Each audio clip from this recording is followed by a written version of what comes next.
والذين آمنوا وعملوا الصالحات لنكفرن عنهم سيئاتهم.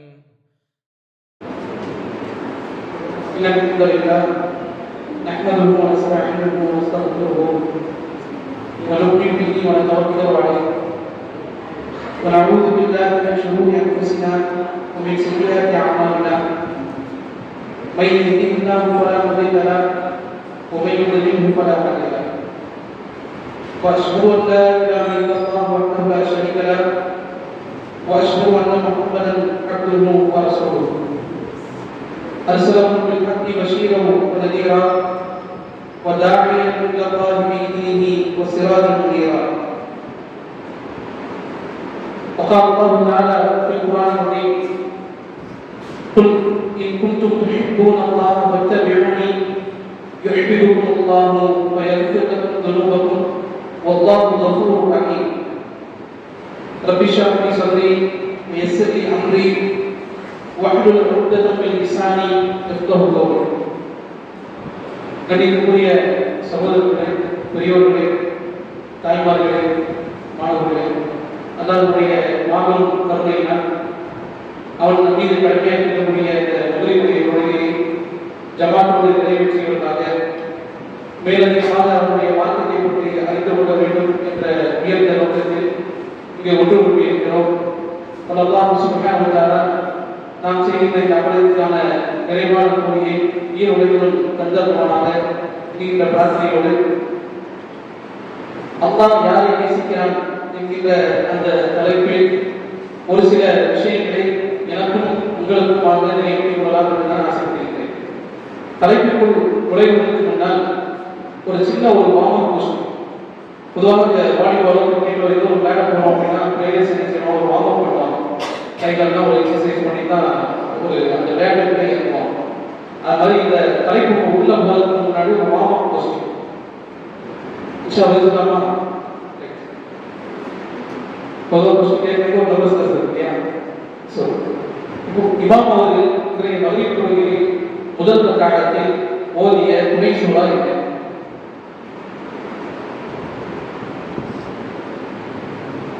இதெல்லாம் பதில் சொல்லிக்கலாமா? பதில் திறன் சொல்லிங்க இல்லை என்ன சொல்லிங்க சொல்லி தொழுகை மைக்கெல்லாம் ஓதுற மஷாலா. இமாம் அவர்கள் மகளிருடைய தொழுகையில் முதல் ரக்காத்தில் ஓதிய துணை சூறா சொல்லுக்கு பார்க்க ஒரு சூறா வரும். பெரிய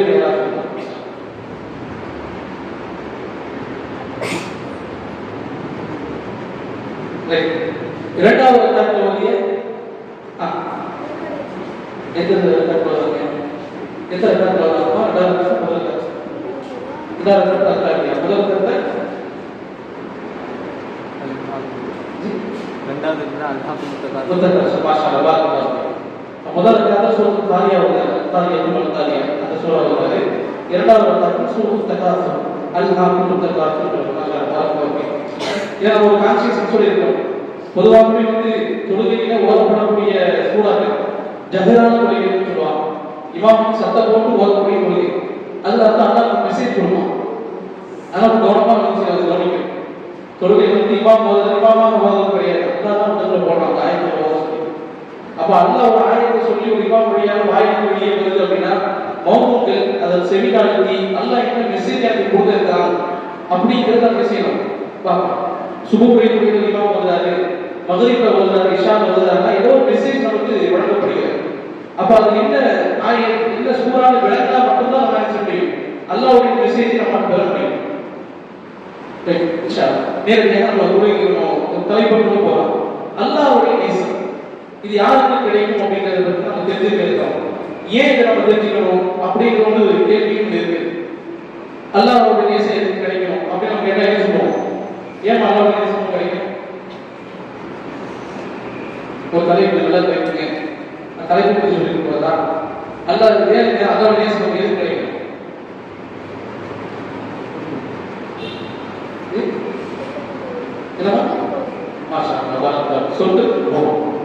சொர்க்கத்துக்கு போகணும்னா அல்லாஹ்வுடைய நேசம் கண்டிப்பா நமக்கு என்ன செய்யணும், நமக்கு இருக்காது. பொதுவாகவே பாருங்க, ஒரு மனிதனுக்கு ஒரு மனிதனுடைய நேசம் பெறுவதற்கு என்னெல்லாமோ செய்யலாம்.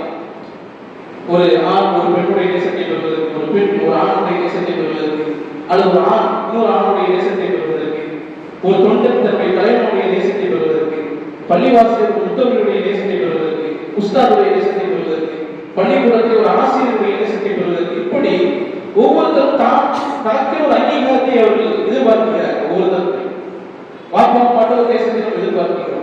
குழந்தைகிட்ட வாப்பா அம்மா சில நேசத்தை எதிர்பார்க்கிறார்கள். அப்ப நேசம்ங்கிறது நம்ம அப்படி கட்டி போட்டு வச்சிருக்கு. அது இருக்க போய் தான் நாமெல்லாம் மனிதர்களாக நாம் இருந்து கொண்டு இருக்கிறோம். அந்த நேசம் என்ற ஒன்று இல்லை என்று சொன்னால் நாமெல்லாம் மிருகத்தனமாக நடந்து கொள்வோம். அப்ப அந்த நேசத்தை அல்லாஹ் சுப்ஹானஹு வ தஆலா எல்லா ஜீவராசிகளுக்கும் வழங்கியிருக்கிறார். அல்லாஹ்வுடைய அன்பு, அல்லாஹ்வுடைய நேசம் அது நமக்கு ஒரு கணக்கிடவே முடியாது, அளவிட முடியாத ஒன்று. அது ஒரு சிறு பங்கை அல்லாஹ் உலகத்திற்கு கொடுத்திருக்கிறார். அதனுடைய விளைவுல நம்ம ஒவ்வொருத்தரும் நம்ம அன்பை பாராட்டி கொள்கிறோம், நட்பாக பாராட்டுகிறோம், காதலாக அது பாராட்டப்படுகிறது. மத்தியிலே உண்டான அன்பு, தாய்க்கும் குழந்தைக்கும் மத்தியான அன்பு, தந்தைக்கும் குழந்தைகளுக்கு மத்தியமான அன்பு, இப்படி அந்த அன்பு பல பரிமாணத்தில் உலகத்தில் தீர்ந்து கொண்டிருப்பதை நாம் பார்க்கிறோம். இதே போன்றுதான் இதையெல்லாம் பண்படுத்தி கற்பனைக்கு எட்ட முடியாத அளவுக்கான ஒரு நேசம் தான் அல்லாஹ்வுடைய நேசம். அந்த நேசத்தை அல்லாஹ் சும்மாட்டு கண்டா கொடுத்துட மாட்டார். அல்லாஹ்வுடைய நேசத்தை பற்றி சொல்லும்போது ரசூல் ஸல்லல்லாஹு அலைஹி வஸல்லம் ஒரே ஒரு அன்போடு லைட்டா வச்சு காட்டுவாங்க. இதை விட ஒரு 100 மடங்கு அல்லாஹ்வுடைய அன்பு இருக்கு. அது யாருடைய அன்பு சொல்லுவாங்க? கேள்விப்பட்டீங்களா சார்? சத்தமா சொல்லுவாங்க. தாயுடைய அம்மாவுடைய பாருங்க, ரசூல் ஸல்லல்லாஹு அலைஹி வஸல்லம் வேற எங்கேயும் ஒரு கம்பேரிசன் இருக்கு. தாயினுடைய அன்பை தான் ரசூல் ஸல்லல்லாஹு அலைஹி வஸல்லம் சொன்னாங்க. இவரெல்லாம் 100 மடங்கு ஒரு சொல்றாங்க. அதாவது ஹவாஷ் என்று சொல்லக்கூடிய ஒரு குலத்தை சார்ந்த ஒரு பெண்மணி ஒரு இது நடந்து ஒரு மஜ்மால உட்கார்ந்துருக்கிறாங்க. அந்த பெண்ணுடைய குழந்தை துணை கொள்கிறது. அந்த பெண்ணுக்கு பால் கொடுக்கணும். அந்த பால் கொடுக்கணும்னு ஒரு சூழ்நிலையில் இருக்கிறாங்க. உடனடியாக ஒரு குழந்தை கிடைக்கிறது, பாலுக்கு அந்த குழந்தை அடைகிறது. அந்த பால் எடுத்து அந்த குழந்தைக்கு அந்த தாய் கொடுக்கிறார். திருப்பி கொஞ்ச நேரத்தில் அந்த தாயினுடைய குழந்தை கிடைக்கிறது. அனைத்து கொண்டு அந்த குழந்தைக்காக செய்யறாங்க, பால் குடிக்கிறாங்க. அப்போதுதான் ரசூல் ஸல்லல்லாஹு அலைஹி வஸல்லம் சஹாபாக்கள் கேட்கிறாங்க, இந்த குழந்தையை கொண்டு போய் இந்த தாய் நரகத்துக்கு ஏதாவது தீயில போடணும் விரும்புவாளா அப்படின்னு கேட்கும்போது யார் சொல்ல எப்படி இருக்கும்? அப்படி என்றால் இவரை எல்லாம் இந்த பெண்ணை எல்லாம் அதிக அன்பு கொண்டவராக அல்லாஹ் தெரிந்து கொண்டிருக்கிறார். அப்படி என்றால் தன்னுடைய அடியார் நரகத்துக்கு போவதே அல்லாஹ் செய்யவில்லை. என்ன அல்லாஹ் குடியரவுக்கு அல்லாஹ் விருப்பம் கிடையாது. எல்லாத்தையும் படைச்சு பாதிகள் நரகத்துக்கு போடணும் அப்படின்னா அல்லாஹ் விரும்பவே இல்லை. எல்லோரும் சொந்தத்திற்கு வர வேண்டும், என்னுடைய நேசத்தை பெற வேண்டும் என்பதுதான் அல்லாஹ் செய்கிறார், விரும்பி கொண்டு இருக்கிறார். அப்ப அந்த நேசத்தை நாம் எப்படியாவது பெற்றுவிட வேண்டும். இன்னும் நமக்கு தலையில நம்ம அன்பை உழைக்கிற மாதிரி நம்ம சொல்லணும்னு சொன்னா, நமக்கு ஒரு தெரியாத ஒரு இடம், மொழி தெரியாத ஒரு இடம், ஆட்கள் தெரியாத ஒரு இடத்துக்கு நாம் பயணம் செய்கிறோம். அங்க போய் 1 மாசம் இருக்கக்கூடிய ஒரு சூழல். அந்த சூழலில் நம்ம ஊருக்கு திடீர்னு நம்ம ஒரு ஆளை பார்த்துக்கணும். அந்த மொழியை தெரிந்தவர், அந்த ஊர் மக்களை பற்றி தெரிந்தவர், அங்க எப்படி நடந்தால் குறைக்க முடியும் என்று தெரிந்த ஒரு நபர் தெரிகிறார். பார்த்தா நமக்கு எப்படி இருக்கும்? சந்தோஷமா இருக்கும். கொஞ்சம் கண்ணீர் லைட்டா அப்படின்னு அக்கா எல்லாச்சும் இருந்தீங்க அப்படின்னு பேச ஆரம்பிச்சிருவோம். எனக்கு ஏதாச்சும் அந்த இடத்துக்கு எப்படி போகணும், இந்த இடத்துக்கு எப்படி போகணும், நிறைய விஷயங்கள் கேட்டுக்கொள்வோம். உடம்பு புரியாத ஒரு அன்பு ஒன்று இருக்கும், அவர் மீது காட்டக்கூடிய ஒரு அன்பு இருக்கும். இதே மாதிரி நாம் எல்லாம் மௌத்தா போனதுக்கு பின்பாக இங்கேயாச்சும் மற்ற மனுஷங்களை பார்க்கலாம், ஏதாவது ஆக்ஷன் காட்டியாச்சும் பேசி விடலாம். ஆனால் நாம் மௌத்தா போனதுக்கு பின்னாடி கபரில் எந்த மனிதனையா தேட முடியுமா? யாராவது எனக்கு தெரிந்தவர் இருப்பார் என்று உறுதி சொல்ல முடியுமா? அமெரிக்காவுக்கு போனா கூட ராஜாக்களுக்கு ஆள் இருக்கும், யூரோப்புக்கு போனா கூட ஏர்வழிக்காக இருப்பாங்க. இந்தியா உலகத்தில் எந்த மொழிக்கு சென்றாலும் நாம் நமக்கு தெரிந்த ஒரு கான்டாக்ட் எங்கேயாச்சும் கிடைத்துவிடும். ஆனால் கபரிலே அல்லாஹ் நம்மை வைத்ததற்கு பின்பாக நமக்குன்னு ஒரு ஆறுதல், நமக்குன்னு ஒரு பாதுகாப்பு, நமக்குன்னு ஒருவர் இருப்பான் என்று சொன்னால் அது அல்லாஹ் மாத்திரம்தான். அதனால்தான் அல்லாஹ்வுடைய நேசம் உலகத்தில் பெற வேண்டிய கட்டாயம் நமக்கு இருக்கிறது. அந்த அல்லாஹ்வுடைய நேசம் எனக்கு கபரில் நான் வைத்ததற்கு பின்பாக எனக்கென்று யாருமே இல்லாத ஒரு காலகட்டத்தில் அல்லாஹ்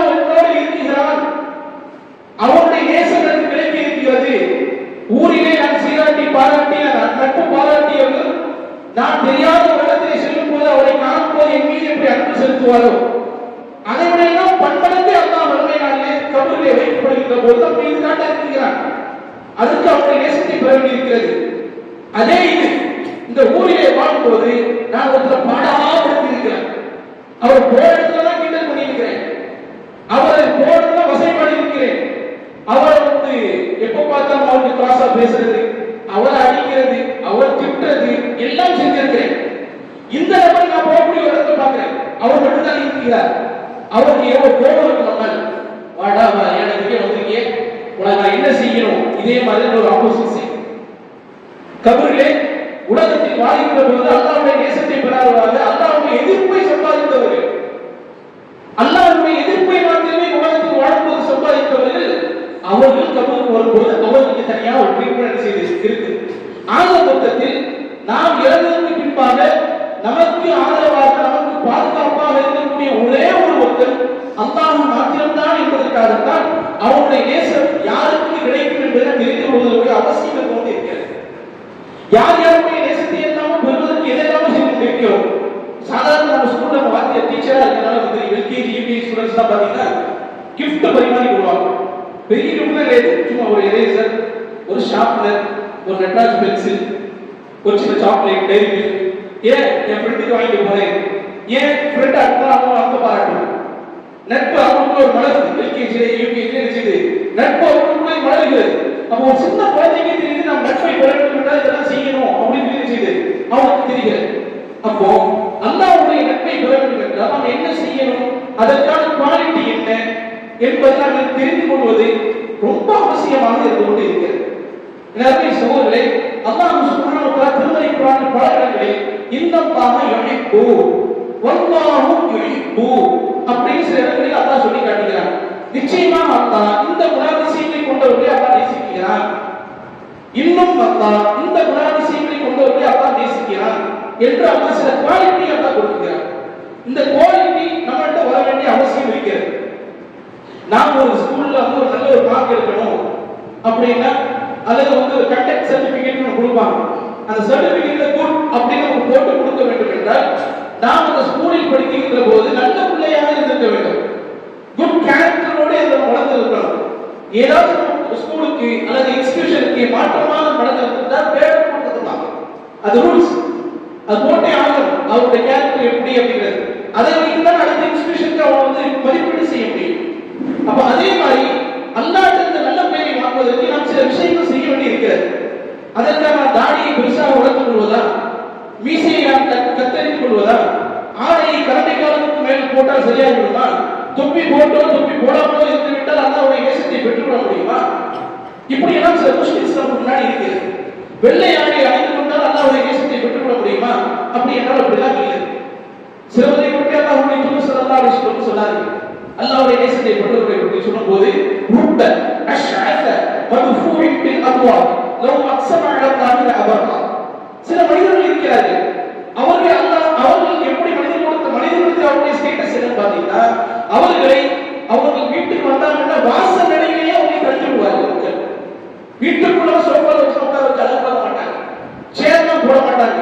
அவர் நிற்கக்கூடிய இடமே வாசல் படிதான். ரூப அஷ்அத மதுஃபூஇன் பில் அப்வாப், அபுவாபுகள் அந்த கதவு நிலையையும் தடுத்து நிறுத்தப்படுவார். ஆனால் அல்லாஹ்விற்கு அவருடைய கதவு நிலையையும் லவ் அக்ஸம அலா அல்லாஹி லஅபரா, அல்லாஹ்விற்கு சத்தியமிட்டு யாரெல்லாம் எனக்கு தாய் என்று சொன்னால் அல்லாஹ் உடனே கொண்டு விடுவார். முசாஃபிர்லாம் சொல்லுவாங்களே, மிஸ்கீனு, முசாஃபிர், ஏழை, பஞ்ச பராதிகள், இவர்களை குறித்து ரசூல் ஸல்லல்லாஹு அலைஹி வஸல்லம் சொன்னார்கள்.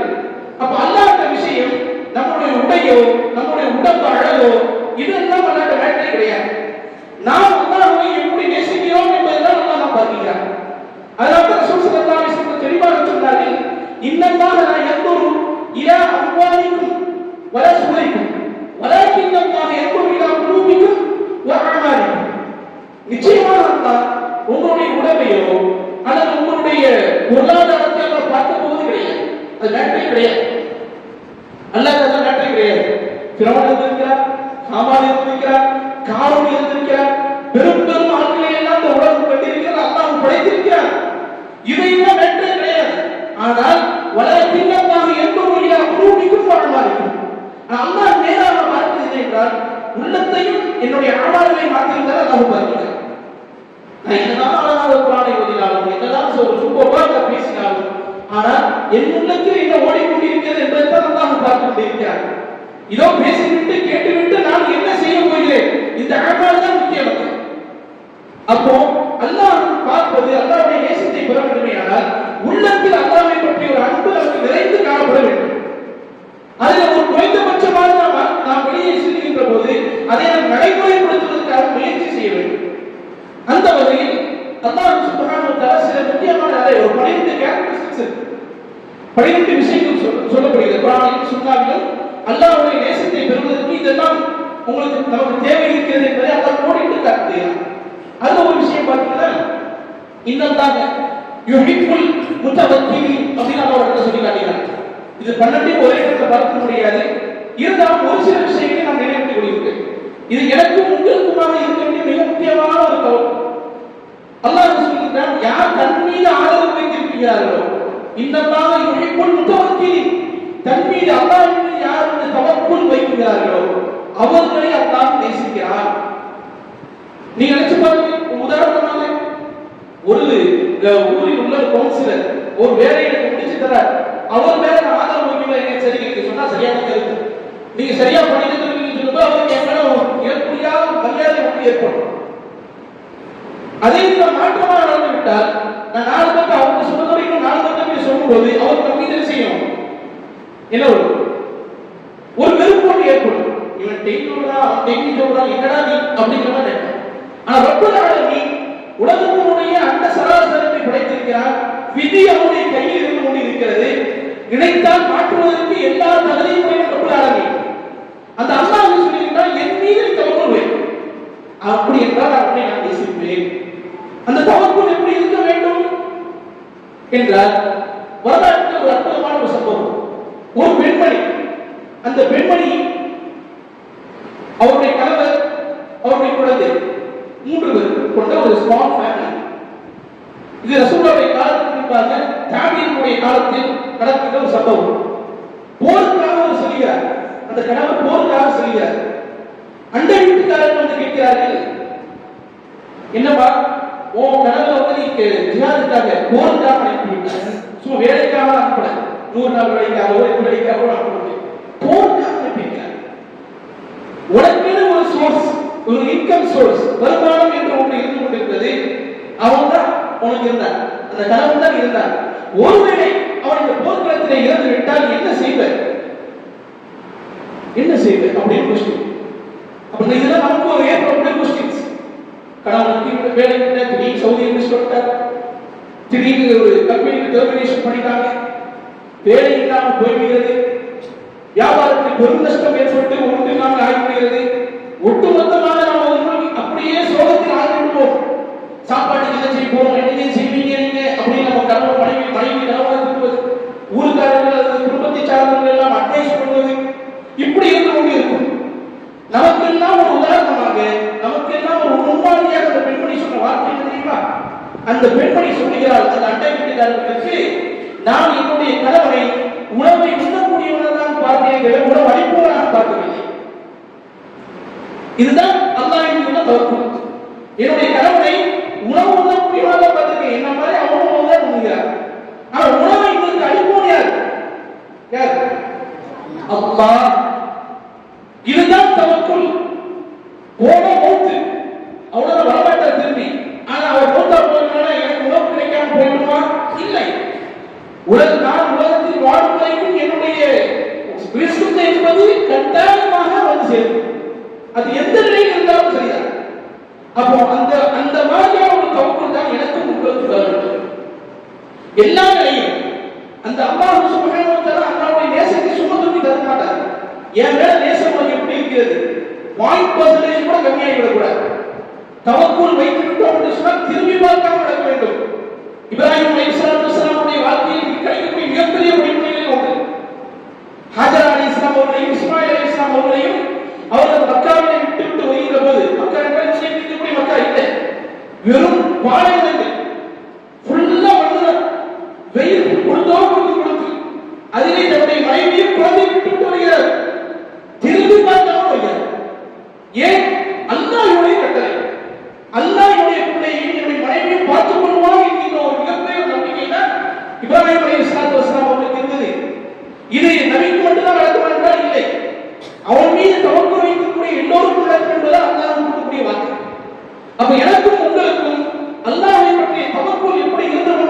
நாம் யோசித்து பார்க்க வேண்டும்.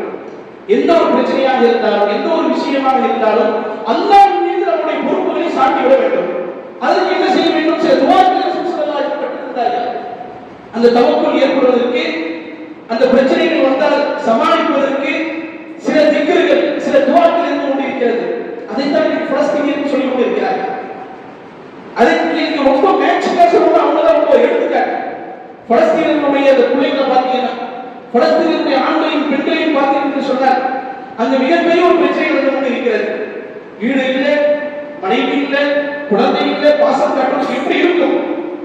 ஒரு மனிதன் நேசம் காட்டக்கூடிய குழந்தை இல்லை. நேற்று வரைக்கும் அந்த குழந்தையோடு அமர்ந்து செல்ஃபி எடுக்கிறார். வீடியோஸ் வந்துச்சு, மாஷா அல்லாஹ், பார்க்கவே அழகாக இருந்தது. ஆனால் அடுத்த நாள் அந்த குழந்தை வஃபாத்தாகப்படுகிறது, ஷஹீதாக்கப்படுகிறது. ஒரு பெண்மணி கிடைக்கிறார்.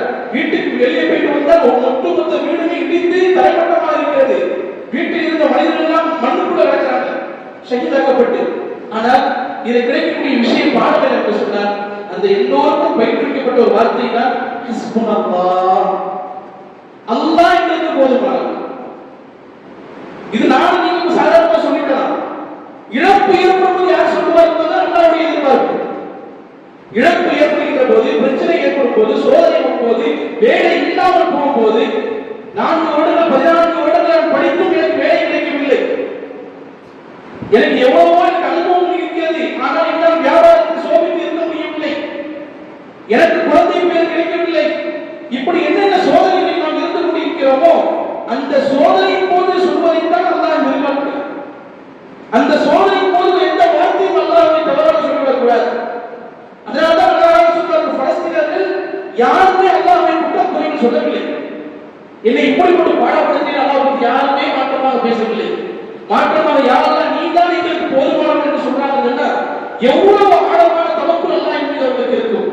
அவன் மீது அல்லாஹ்வை தான் எனக்கு சொர்க்கம் கிடைக்கும் என்கின்ற ஒரே ஒரு எண்ணம் மட்டும்தான் ஒட்டுமொத்த பலஸ்தீனியர்களுக்கு இருந்து கொண்டே இருக்கிறார். அப்படி என்றால் நான் ஒரு சின்ன பிரச்சனை வந்தாலும் கூட என்னால் தாங்க முடியவில்லை. அதற்காக தான் ரசூல் ஸல்லல்லாஹு அலைஹி வஸல்லம் இந்த ஹஸ்பி அல்லாஹ் காலையில் மாலை ஓதக்கூடிய திக்ர்களிலே இன்னொன்று இருக்கிறது. காலை மாலை திக்ர்கள் என்று சொன்னால் பொதுவாக நம்ம என்ன ஒரு ஓரமாக ஒரு தஸ்பீஹ் பண்ணி என்ன சுப்ஹானல்லாஹ் அல்லாஹ் ஓதக்கூடிய இல்லை இல்லை. இதெல்லாம் மனதை பலப்படுத்துவதற்காக அல்லாஹ்வுடைய ஏற்படுத்தியது.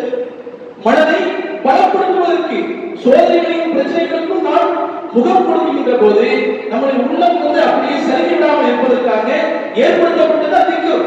அந்த திக்ரிலே ஒன்றுதான் ஹஸ்பி அல்லாஹ் லா இலாஹ இல்லா ஹுவ அலைஹி தவக்கல்து வ ஹுவ ரப்புல் அர்ஷில் அதீம். 10 முறை காலையும் மாலையும் ரசூல் ஸல்லல்லாஹு அலைஹி வஸல்லம் சொல்லியிருந்தார்கள். ஹஸ்பி அல்லாஹ், யா அல்லாஹ் எனக்கு நீயே போதுமானவன், லா இலாஹ இல்லா ஹு, உன்னை தவிர யாருமே கடவுள் கிடையாது, அலைஹி தவக்கல்து, உன்மீதே நான் வந்து தவக்குல் வைக்கிறேன், வ ஹுவ ரப்புல் அர்ஷில் அதீம். அவன் யார்? அர்ஷினுடைய எஜமானனாக இருந்து கொண்டிருக்கிறார், ரப்பாக இருந்து கொண்டிருக்கிறார். இப்படிப்பட்ட ஒரு வார்த்தையை சொன்னார்கள் ரசூல் ஸல்லல்லாஹு அலைஹி வஸல்லம் தவக்குல் வருவதற்காக. அப்ப தவக்குல் நாம் ஏற்படுத்துவதற்கு நாம் ஏற்படுத்தி விட்டோம் என்று சொன்னால் அல்லாஹ்வுடைய அன்பு அப்படியே சாலிடாக நமக்கு உதவி செய்து நமக்கு கிடைக்கிறது. அடுத்ததாக பார்த்தீங்கன்னு சொன்னால் நாம் நம்மிடத்தில் வர வேண்டிய இன்னொரு முக்கியமான ஒரு அம்சம், இன்னல்லாஹ யுஹிப்புத் தவ்வாபீன வ யுஹிப்புல் முத்ததஹ்ஹிரீன். இவர்களையும் அல்லாஹ் நேசிக்கிறார். யார்கள் நிச்சயமாக இவர்கள் தௌபா செய்கிறார்களோ, தன்னுடைய பாவத்தை விட்டு, தான் இருக்கக்கூடிய குற்றம் குறைவை விட்டு அல்லாஹ்விடத்தில் அப்படியே சரண்டர் ஆகி அதை விட்டும் நீண்டு வருகிறார்களோ இவர்களை அல்லாஹ் நேசிக்கிறார். வ யுஹிப்புல் முத்ததஹ்ஹிரீன், தன்னை சுத்தப்படுத்திக் கொள்ள உடல் தூய்மையும் சரி, உடல் தூய்மையும் சரி, அதே மாதிரி ட்ரெஸ் ஆடை தூய்மையும் சரி, இது எல்லாவற்றையும் தூய்மையாக வைத்திருக்கக்கூடிய அல்லாஹ் நேசிக்கின்றார். அப்ப தௌபாவுக்கு என்று மிகப்பெரிய ஒரு அந்தஸ்தை மார்க்கம் வழங்குகிறது. அதாவது குர்ஆன்ல சூரத்து தௌபா என்று செய்கிறது. குர்ஆனில் ஒரு அத்தியாயம் இருக்கிறது, முதல் அத்தியாயம் சூரத்து தௌபா என்ற அத்தியாயம் இருக்கிறது. அதனால தான் அல்லாஹ் தன்னுடைய திருமறை குர்ஆனில் ரசூல் ஸல்லல்லாஹு அலைஹி வஸல்லம் அவர்கள் தௌபாவை குறித்து மிக நல்ல இடங்களிலே அதனுடைய சிறப்பை பற்றி சொல்லி காட்டுகிறார்கள். அதனால நாம் உது செய்ததற்கு பின்பாக அல்லாஹும்ம ஜஅல்னி மினத் தௌவாபீன வஜஅல்னி மினல் முத்ததஹ்ஹிரீன் துஆவை கேட்போம். எல்லாரும் கேட்பீங்க. நம்ம எல்லாம் உது செஞ்சு முடிச்சதுக்கு அப்புறம் என்ன செய்வோம்? ஒரு துஆ ஓதுவோம். என்ன துஆ ஓதுவோம்? மாஷா அல்லாஹ். அஷ்ஹது அல்லா இலாஹா இல்லல்லாஹ் ஷஹாதா சொல்லுங்க, ஷஹாதா கலிமத்து ஷஹாதாவை ஓதும். அந்த ஓதிட்டு கடைசியில ரசூல் ஸல்லல்லாஹு அலைஹி வஸல்லம் துஆவை ஆட் பண்றாங்க. அல்லாஹும்ம ஜஅல்னி மினத் தவ்வாபின், யா அல்லாஹ் தௌபா செய்யக்கூடிய நல்ல மக்களை என்னையும் ஆக்கி வைப்பாயா. வஜஅல்னி மினல் முத்தத்தஹிரீன், அதே மாதிரி தூய்மையாக்கப்பட்ட நல்லோர்களோடு என்னையும் சேர்த்து வைப்பாயாக. ஏனென்றால் அதை விட்டவர்கள் அல்லாஹ்வை நேசத்தை பெற முடியும். யுஹிப்புத் தவ்வாபி வ யுஹிப்புல் முத்தத்தஹிரீன். அப்ப தௌபா செய்வதற்கு நாம் என்ன செய்ய முடியும்? நேற்று காலை நாம் இன்று காலை நாம் தௌபா ஒரு குற்றத்தை செய்துவிட்டேன், ஒரு பாவத்தை செய்துவிட்டேன், அதற்காக மனப்பருத்தி அல்லாஹ்விடம் பாவ மன்னிப்பு கேட்டேனா? என்னுடைய வயது 20, 25, 30, 50, 60, 70, 80 ஆகிக்கொண்டு இருக்கிறது. இதற்கு முன்னால் எத்தனையோ சேட்டைகளை நான் செய்திருப்பேன். அதற்காக நான் தௌபாவை இன்றைக்காவது மனப்பருத்தி அல்லாஹ்விடம் கேட்டிருக்கிறேனா? அவர்களைத்தான் அல்லாஹ் விரும்புகிறார். அல்லாஹ் தன்னுடைய அல்லாஹ்வுடைய தூதர் ஸல்லல்லாஹு அலைஹி வஸல்லம் சொன்னார்கள், குல்லு பனி ஆதம் அக்தா, ஒவ்வொரு மனிதனும் ஆதமுடைய மகன் ஒவ்வொருவரும் பாவம் செய்யக்கூடியவர்கள். யாரும் சூஃபிகள் எல்லாம் சொல்ல முடியாது. எல்லோருமே நம்ம பாவத்திற்கு அப்பாற்பட்டவர்கள் என்று எந்த மனிதனையும் சொல்ல முடியாது. ஆதம் அலைஹிஸ்ஸலாம் முதற்கொண்டு ஆதம் அலைஹிஸ்ஸலாம் முதற்கொண்டு இன்னும் கியாமத் நாள் வரைக்கும் வரக்கூடிய எல்லோருமே பாவம் செய்தவர்கள் தான். அந்த பாவத்திற்கான மன்னிப்பு கேட்டவர்களை தான் அல்லாஹ் நிச்சயமாகவே பேசுகிறார். அந்த பாவத்தை நியாயப்படுத்துவதை சபித்து அல்லாஹ் குர்ஆனில் சொல்லி காட்டுகிறார். பாவத்திற்காக வருந்தி அல்லாஹ்விடம் கேட்டவர்களை அல்லாஹ் நிச்சயம் பேசுகின்றார். அந்த பாவத்தை நியாயப்படுத்தியவே உலகத்தில் அவன் வாழும்போதே சபித்துக் கொண்டிருக்கிற அந்த சாபம் கியாமத் நாள் வரைக்கும் இருக்கும் என்று சொன்னார். யாருக்கு? யாருமா? யாரை சபிக்கிறார்? இப்ளீஸ், ஷைத்தான். அவன் குற்றம் பண்ணுகிறார். ஆதம் அலைஹிஸ்ஸலாம் குற்றம் செய்தார்கள்.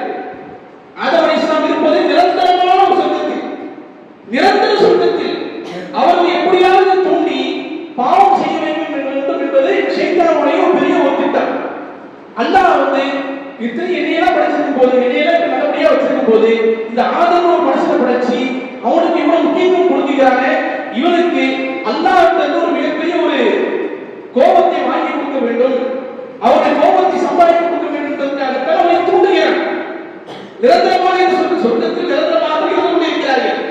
அல்லாஹ் எந்த பேச்சுமே பேசல, அவர் படைச்சு அது பாட்டுக்கு போ, அப்படிதான் அல்லாஹ் சொல்றார். ஆதம் அலைஹிஸ்ஸலாம் அவர்களை நீ எங்க கொஞ்ச நாள் இதை இப்போ கொஞ்ச நாள் பூமிக்கு அனுப்புவேன் அப்படிலாம் சொல்லல, எதையுமே சொல்லல. நீ சொர்க்கத்துக்கு எதை நீங்களா போங்க, ஒரே ஒரு கண்டிஷன் தான், ஒரே ஒரு கண்டிஷன் தான். இது மரத்தில் இருக்கக்கூடாது. ஏன் மரம் மட்டும் தான் சொர்க்கத்தில் இருக்குதா? இல்ல, 10,000 கோடிக்கணக்கான ஏக்கர்களை கொண்ட சொர்க்கம். கண்ணில் கூட நினைத்து பார்க்க முடியாது, கனவில் கூட இப்படிதான் இருக்குமா என்று சொல்ல முடியாது. அப்படிப்பட்ட நிரந்தரமான சொர்க்கத்தில் தான் மனிதன் பயந்து விடப்படுகிறான் இருக்கிறாங்க. ஆதம் அலைஹிஸ்ஸலாம் இருக்கிறாங்க, ஒரே ஒரு மரத்தில் தான் இருக்கக்கூடாது என்று சொன்னார்கள். ஆனால் அதை பூசலத்தின் காரணமாக இருவரும் புசிக்கிறார்கள். அந்த மரத்தை அவர்கள் அணுகிறார்கள், அல்லாஹ்வுடைய கோபத்தை பெறுகிறார்கள். ஆனால் அல்லாஹ் என்ன செய்து விட்டான்? அவர்களை என்ன செய்து விட்டான்? மன்னித்து விட்டான். ஏன்? தௌபா செய்தார்கள். யாரெல்லாம் தெரியாம பண்ணினாங்க. ரப்பனா வலம்னா அன்ஃபுஸனா வ இல்லம் தக்ஃபிர் லனா வ தர்ஹம்னா லனகூனன்ன மினல் ஹாசிரீன். யாரெல்லாம் நாங்கள் எங்களுக்கு நாங்கள் தீங்கிழைத்துக் கொண்டோம். ரப்பனா வலம்னா அன்ஃபுஸனா வ இல்லம் தக்ஃபிர் லனா, நீ எங்களை மட்டும் மன்னிக்கவில்லை என்று சொன்னால் லனகூனன்ன மினல் ஹாசிரீன், நஷ்டவாதிகள் ஒருவர்களாக நாங்கள் மாறிவிடுவோம். யா அல்லாஹ் என்று அவர்கள் துஆ கேட்டார்கள். அல்லாஹ் கற்றுக் கொடுக்கிறான். அதனால அல்லாஹ் அவர்களை மன்னித்து விட்டான். ஆனால் ஷைத்தான் அப்படி செய்யல, அவன் நியாயப்படுத்துறான். ஆதம் அலைஹிஸ்ஸலாம் அவர்களுக்கு சஜ்தா செய்யுங்கள் என்று சொல்லும்போது என்ன சொல்கிறார்? நான் ஏன் சஜ்தா செய்ய வேண்டும் என்று கேட்கிறார். அல்லாஹ் ஒரு கட்டளையிட்டு விட்டால் அந்த கட்டளைக்கு நாம் என்ன செய்யக்கூடாது? மாறு செய்யவே கூடாது, மாட்டு கருத்து கூட சொல்லக்கூடாது. அதுதான் அல்லாஹ் மீது நமக்கு நம்பிக்கை. அல்லாஹ் ஒரு வார்த்தையை விட்டு விட்டால், அல்லாஹ் ஒரு கட்டளை இட்டு விட்டால் இப்படி செய்யவா அப்படி செய்யவா கேள்வி கிடையாது. அப்படியே ஆமன்னா சல்லம்னா சமிஅனா வ அத்தஅனா அப்படியே பின்பற்றி விட்டு போக வேண்டும். ஆனால் ஷைத்தான் சொல்கிறான், நான் நெருப்பால் படைக்கப்பட்ட நான் எப்படி மண்ணால் படைக்கப்பட்ட அந்த ஆதமுக்கு நான் ஏன் சஜ்ஜா செய்ய வேண்டும் என்று கேட்டார். நியாயப்படுத்துகிறார் தன்னுடைய பிரச்சனையை, தன்னுடைய குற்றத்தை நியாயப்படுத்தி அல்லாஹ்வுக்கே அப்போ நமக்கு அந்த இரண்டு நபர்கள் யாராக நாம் இருக்க வேண்டும் என்று நாம தான் தீர்மானிக்கணும். நாம இன்னைக்கு வரைக்கும் சுத்த சூஃபியாக இருந்து கொண்டு இருக்கிறோம், பிறந்ததிலிருந்து அப்படியே நல்லபடியாக வாழ்ந்து கொண்டு இருக்கிறோம். அப்படியே நம்ம ஹிஸ்டரியை பின்னாடி திரும்பி பார்க்க ஒரு நாள் நோட்டு பார்த்து வச்சுருக்காங்க எழுதணும்னா அவ்வளோ ஒரு நோட்டு இன்னொரு நோட்டு தான் வாங்கி எழுதணும். அந்த அளவுக்கு எக்கச்சக்கமான பாவங்கள் குற்றங்கள் வழுக்கி காணப்படும் நம்மிடத்தில். ஆனா இவற்றையெல்லாம் நான் மன்னிக்க மாட்டேன்னு எங்கேயுமே நினைச்சிட்டாட்டா சொல்லல ரஹ்மான். அதுதான் ரசூல் ஸல்லல்லாஹு அலைஹி வஸல்லம் சஹாபாக்கள் இருந்தாங்க, கொலை செய்தவர்கள் இருந்தார்கள், பிரச்சனை செய்தவர்கள் இருக்கிறார்கள், வட்டி வாங்கியவர்கள் இருந்தார்கள், பெண்களோடு ஜினா செய்தவர்கள் இருந்தார்கள். என்றாலும் அல்லாஹ் தூதர் ஸல்லல்லாஹு அலைஹி வஸல்லம் உங்களுக்கு பள்ளிக்கு சம்மதம் இல்லை, இனிமேலாம் வந்துடாதீங்க அப்படிதான் எதுவுமே சொல்லவில்லை. மாற்றமாக அல்லாஹ்வுடைய பாவ மன்னிப்பை பெறுவதற்கான வழிமுறைகளை சொல்லித் தந்தார்கள். முன்னொரு காலத்தில் நடந்த சம்பவங்களை எல்லாம் சொல்லி இந்த சஹாபாக்களை ரசூல் ஸல்லல்லாஹு அலைஹி வஸல்லம் ஊக்குவித்தார்கள். நிராசை அடைந்தார்கள். அல்லாஹ்வுடைய அந்த ரஹ்மத்தான பார்வை அல்லாஹ் என்ன மன்னிக்கவே மாட்டான். நான் இப்படிலாம் பேசினேன், இப்படிலாம் செஞ்சிருக்கேன், என்னை எப்படி அல்லாஹ் மன்னிப்பான் அப்படியெல்லாம் நீங்க நினைச்சாதீங்க. நிராசை அடையாதீர்கள்.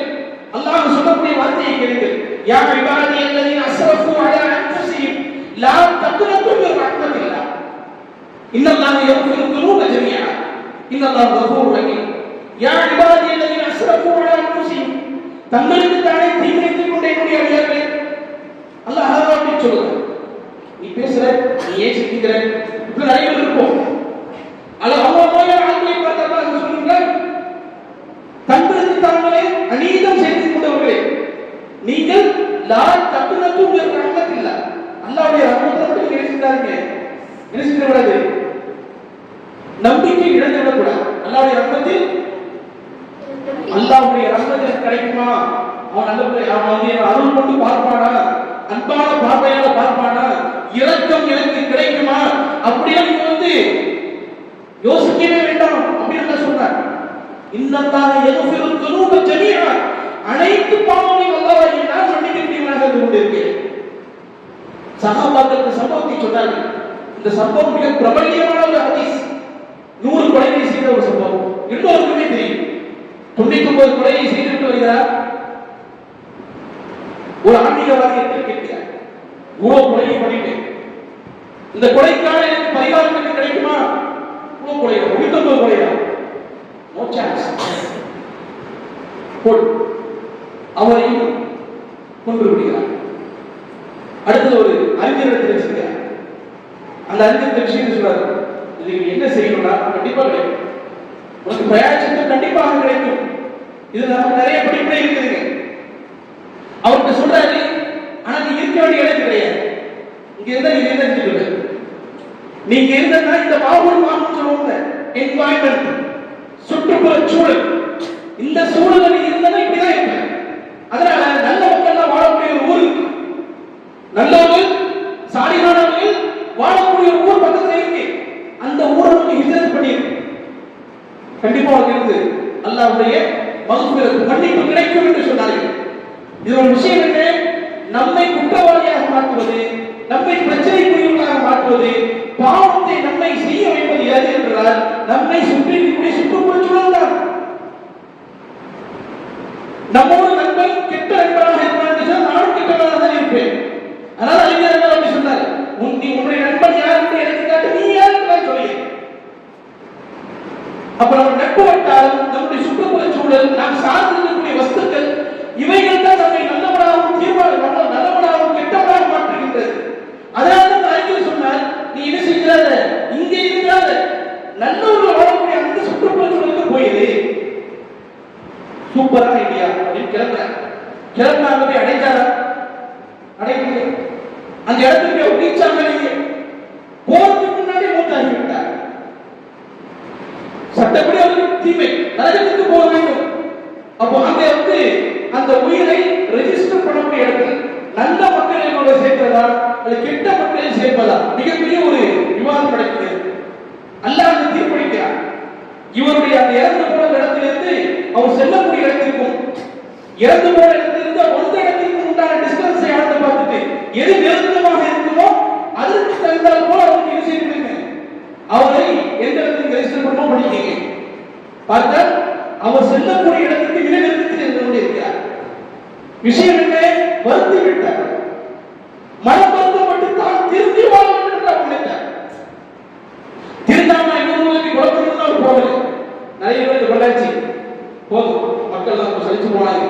இவன் 100 ரூபாய்க்கு நம்ம நிறைய குற்றங்கள் பண்ணுவோம். அப்படியே நினைச்சு போகல. எப்படி ஒரு மனுஷன் கொலை பண்ணும்போது எப்படி இருப்பான்? சும்மா லைட்டா இப்படி பாருங்க, அவ்வளோத்தையும் அடைக்கும். எனக்கு அவன் கூடாது, அறிவான பார்வை கூடாது, கொஞ்சம் கூட இறக்கம் வந்துட்டா லைட்டா நினைச்சுடுவோம், நழுவி போயிடுவோம், வேண்டாம் விட்டுட்டு போயிடுவோம். ஒருத்தர் ஒரு கொலை பண்ணும்போதே எப்படி இருப்பான்? 100 கொலை பண்ணவங்க நெஞ்சம் எப்படி இருக்கும்? கல்லெஞ்சம் கொண்டவனாக இருந்திருப்பான். ஆனா அல்லாஹ்வுடைய அருளான பார்வை அவன் மீது இருந்திருக்கிறது.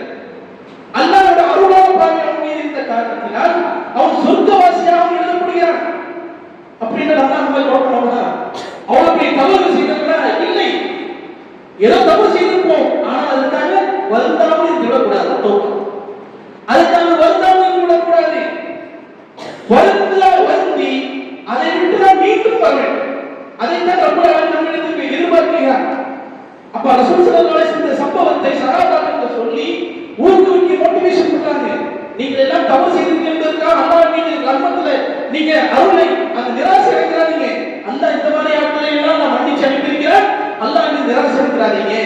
அப்படி தௌபா செய்யுங்கள், அல்லாஹ்வுடைய இஸ்திக்ஃபாரை நீங்கள் தேடுங்கள், அஸ்தக்ஃபிருல்லாஹ் என்ற வார்த்தையை கேளுங்கள். ஒரு முறையாவது அல்லாஹ்விடத்திலே தன்னுடைய பாவத்திற்காக கண்ணீர் வடியுங்கள். ரசூல் ஸல்லல்லாஹு அலைஹி வஸல்லம் சொன்னார்கள், மறுமை நாளிலே கியாமத் நரகத்தை தீண்டாத ஒரு கண்கள் எந்த கண்ணீர் சொன்னால் அல்லாஹ்வை நினைத்து தன்னுடைய பாவத்தை நினைத்து வருந்திய கண்கள். கண்ணீர் விட்ட கண்களை நரகம் தீண்டாது. நரகம் தீண்டாது. தனிமையிலே அமர்ந்து கொண்டு நாம் செஞ்ச எல்லா பாவத்தையும் அல்லாஹ்விடத்திலே சொல்லி வருந்தி, யா அல்லாஹ் என்னை மன்னிச்சிடுவாய் யா ரப்பே, உன்னுடைய தண்டனையை நான் தாங்க மாட்டேன், உன்னுடைய கருணையான பார்வையை வேண்டி விரும்பி நிற்கின்றேன். இப்படி அல்லாஹ்விடம் கேட்டோம் என்று சொன்னால், கண்ணீர் வடித்து விட்டோம் என்று சொன்னால், நிச்சயமாக அல்லாஹ்வுடைய ரஹ்மத்தான பலன் மீது இருந்து கொண்டிருக்கிறார். அல்லாஹ்வுடைய நேசத்திற்குரியவராக நாம் ஆயிடுவோம். தௌபாவில் ஆக முக்கியமான அம்சம் அல்லாஹ்வுடைய நேசத்தை விட்டு ஒரு கண்ணீர் வடிக்க வேண்டும். சொன்ன விஷயத்தை நாம் செஞ்சதையெல்லாம் அதை சப்மிட் பண்ணி. இரண்டாவது, அல்லாஹ் மறுமையினாலே இன்னொரு கூட்டத்தை யாரை நேசிக்கிறார்? இது ரொம்ப சூப்பரான செய்தி. யாரை நேசிக்கிறார்? மனிதனோடு நல்ல முறையில் நடந்து கொண்டவர்களே. ரொம்ப ஸ்பெஷாலிட்டியான விஷயம் இந்த விஷயம். தொழுதால், நோன்பு வைத்தால், தஹஜ்ஜத் தொழுதால் போதும் என்று சொல்லி நாம் நினைச்சிருப்போம். நான் கேட்டா போதும், நான் ஏன் யாருக்கு கேட்டணும்? நான் இப்படிதான் நடந்து கொள்வேன், என்னுடைய வியாபாரம் இப்படிதான், என்னுடைய கொடுக்கல் வாங்கல் இப்படிதான், என்னுடைய உறவுமுறை இப்படிதான், என்னால் சும்மா நெருப்பு சுற்றிதான் போக முடியாது என்று நினைத்து நான் அல்லாஹ்வுக்கு செய்ய வேண்டிய கடமையெல்லாம் சரியாக செய்து கொண்டிருக்கிறேன். தொழுகிறேன், நோன்பு வைக்கிறேன், தஹஜ்ஜத் கொண்டு கொள்கிறேன், சுன்னத்தான கபீரான நோன்புகளை எல்லாம் வைக்கின்றேன். நான் ஒரு சூஃபி, நான் சாலிஹான் என்று நான் நினைத்துக் கொள்ளலாம். மனிதர்களோடு நீங்கள் எப்படி நடந்து கொண்டீர்கள் என்பது அல்லாஹ்வுடைய பார்வை. மனிதர்களோடு எப்படி நடந்து கொள்கிறீர்கள்? மறுமை நாளிலே நடக்கக்கூடிய ஒரு செய்தியை ரசூல் ஸல்லல்லாஹு அலைஹி வஸல்லம் சொன்னார்கள். மறுமை நாளிலே ஒவ்வொரு மனிதனையும் அல்லாஹ் விசாரிப்பார். அப்படி ஒரு விசாரணை, ஒரு ஸ்பெஷல் விசாரணை, அப்படிப்பட்ட விசாரணை நமக்கு இருக்கும். அல்லாஹ் சரி விசாரிப்பார். ஒரு மனிதனை விசாரிக்கின்ற சுத்ராவை அல்லாஹ் போடுவார். சுத்ரா என்று சொன்னால் திரையை அல்லாஹ் போட்டு விடுவார். அந்த திரையை போட்டு திரைக்கு அப்பால் அல்லாஹ்வும் அவனும் பேசிக் கொள்வார்கள்.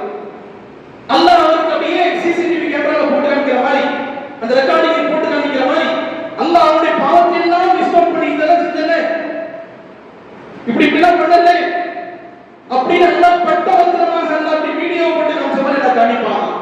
எல்லாவற்றையும் காரணம் அவன் கை செய்யப்பட்டு இருப்பான். அந்த இடத்துல நமக்கு முன்னாடி போலீஸ்காரருக்கு காமிக்கிறவங்க இதெல்லாம் செஞ்சது பாரு. நம்மளுக்கே தெரியாம ஒரு சிசிடிவி கேமரா ரெக்கார்ட் ஆகிட்டு நம்ம விஷயம் நம்மளை கூப்பிட்டு நம்ம பிளாக்மெயில் தான் பண்ணுவாங்க. நம்மளோட காசு சம்பாதிக்க எப்படி செய்வாங்க, நம்மளை எப்படி எல்லாம் பயன்படுத்த வேண்டும் என்று நினைத்துக் கொள்வார்கள். நம்மளை பதவி பிடிப்போம், எப்படி ரெக்கார்ட் பண்ணாங்க, ஒன்று தூக்கம் தொலைத்துருவோம், எல்லாத்தையும் நடந்ததாக நம்ம வந்து ஃபீல் பண்ணுவோம். அடடா இந்த வீடியோ எதிர்கொண்டிருக்கே, என்ன செய்ய போறானோ தெரியலையே. இதே மாதிரிதான் மறுமையில் அந்த மனிதன் இல்லை, அவன் பிசைந்து கொண்டு இருப்பான். யா அல்லாஹ் என்ன செய்ய போறது தெரியலையே. அல்லாஹ் சொல்லுவானா, உலகத்திலே நீ வாழ்கின்ற போது இந்த மனிதனுக்கு ஒரு பெருந்தன்மையோடு நடந்து, இந்த உலகத்தில் வாழ்கின்ற போது பெருந்தன்மையோடு நீ நடந்து கொண்டாய். உன்னிடத்தில் ஏதோ திங்ஸ் வாங்குவதற்கு அவனுடைய கடைக்கு வந்தார், அவருடைய இயற்கை நிலையை தெரிந்து நீ அவனுடைய செய்த காசை வாங்கவில்லை. நீ யாருக்கு ஒருவருக்கு கடன் கொடுத்திருந்தாய், அவருடைய சூழ்நிலையை கருதி நீ அதை தள்ளுபடி செய்தாய். உன்னுடைய பொருளை அவனை செய்து விட்டால் என்றால் நீ வசதி இருக்கிற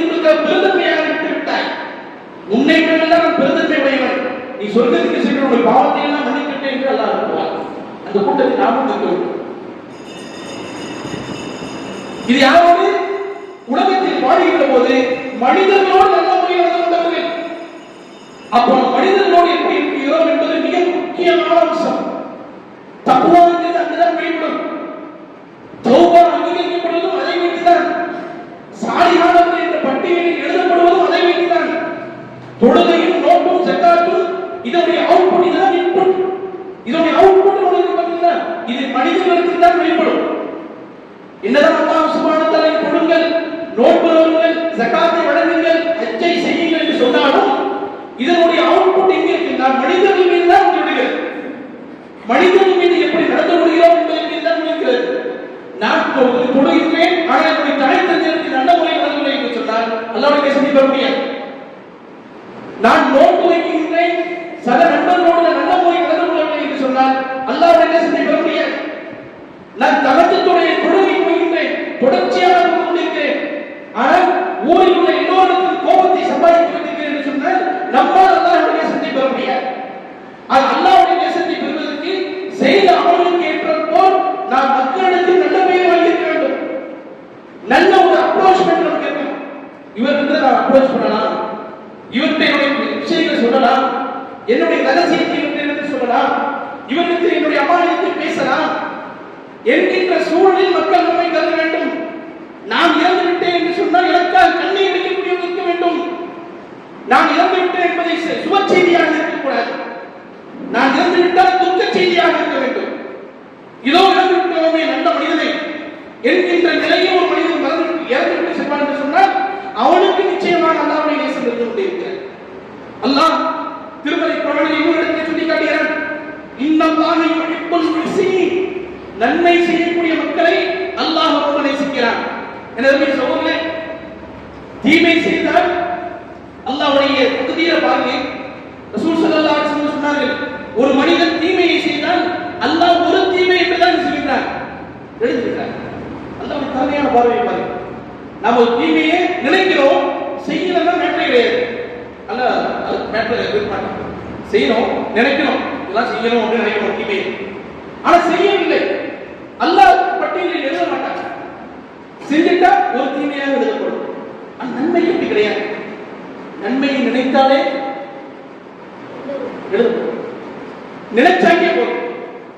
நினைத்த நல்லது செய்யணும், ஏழைகளுக்கு உதவ வேண்டும், நாளுக்கு சாப்பாடு கொடுக்கணும், நாலு ஏழைகளை வந்து படிக்க வைக்கணும், நல்ல குழந்தைகளை இந்த காலேஜ் படிக்க நல்லபடியாக ஆக்கணும், சமூகத்தை மஹல்லாவை சார்ந்த மக்களை அதை உயர்த்த வேண்டும் என்கின்ற நல்ல எண்ணங்களுக்கு நன்மை இருக்கிறது. அதுவே செயல் வடிவம் கொடுத்து விட்டால் அந்த எண்ணம் செயல் வடிவமாக மாற்றப்படுமையானால் அதற்கான கூலி 700 மடங்கையும் தாண்டி செய்யும். 700 மடங்கையும் தாண்டி அல்லாஹ் எழுதுகின்றான். எவ்வளவு கருணையான அதுதான் அல்லாஹ்வுடைய ரஹ்மத்தான பார்வை. இது பெரிய விஷயமா நன்மை நம்ம செய்ய முடியல. சிந்தனையால் நன்மையை வைத்துக் கொள்வோம், தீமையை தடுத்துக் கொள்வோம். எவ்வளவு தீமையை செய்யறோமோ, எவ்வளவு தீமையை நினைக்கின்றோமோ அது நம்மை நேர்மறைக்கு பதிலாக எதிர்மறையான மனிதனாக மாற்றிவிடும். அதே நன்மை அல்லாஹ் சொல்கிறான், யுஹிப்புல் முஹ்சினீன், நன்மையை செய்ய செய்ய நேர்மறை சிந்தனை வந்துட்டு. சில பேர் பேசினா எப்போதும் ஆப்போசிட்டாவே பேசிட்டு இருப்பாங்க. எதை சொன்னாலும் ஆப்போசிட்டாவே நினைப்பார்கள், எதை சொன்னாலும் நெகட்டிவாக இருப்பார்கள். என்ன காரணம் என்று சொன்னால் அவர்கள் செய்யக்கூடிய விஷயங்கள், அவர்கள் நிலைக்கு இருக்கக்கூடிய விஷயங்கள், அவர்களை சுற்றி இருக்கக்கூடிய இடங்கள் எல்லாமே நெகட்டிவாக இருக்கின்ற காரணத்தால் மைனஸ் மட்டும் உள்ள போயிட்டு இருக்கு. மைனஸ் மட்டுமே உள்ள போய் கொண்டிருக்கின்றனால் இருப்பதனால் அவர் பேசுவதும் அணுகக்கூடிய முறையும் செயல்பாடுகளும் அப்படியே எதிர்மறை. அந்த நன்மை செய்யக்கூடிய மக்கள் பாருங்கள், நன்மையை செய்யக்கூடிய மக்களோடு அமர்ந்து பாருங்கள், நன்மையை ஏவக்கூடிய மக்களோடு அமர்ந்து பாருங்கள், நமக்கும் அந்த நேர்மறையான சிந்தனை நமக்கு ஏற்படும். அதனால்தான் அல்லாஹ் யுஹிப்புல் முஹ்சினீன் என்று சொல்கிறார். சும்மா அல்லாஹ் முஹ்சின் சொல்லல. ஏன் அல்லாஹ் இந்த நேசம் உங்களுக்கு முஹ்சினில் கிடைக்கும் என்று சொல்கிறார் என்று சொன்னால் நீங்கள் நேர்மறை சிந்தனையுடையவர்களாக மாற வேண்டும். நீங்க யூடியூப்ல மோட்டிவேஷனல் அப்படி நீங்க எடுத்து நீங்க பார்த்தீங்கன்னு சொன்னா எல்லோருமே இதை பத்தி பேசுறாங்க. பாசிட்டிவ் எனர்ஜி, நேர்மறை சிந்தனையை வளருங்கள், எதிர்மறையான சிந்தனையை உங்களை நீங்கள் தவிர்த்துக் கொள்ளுங்கள், பிபி கம்மியாகும், ஆங்ஸைட்டி இருக்காது, உங்களுக்கு ஸ்ட்ரெஸ் உங்களுக்கு இருக்காது, டிஸ்ட்ரெஸ் ஃபீல் பண்ண மாட்டீங்க, நீங்க இதை விட்டுலாம் வெளியணும்னா நீ நல்லதையும் யோசிக்க என்று சொல்கிறார்கள்.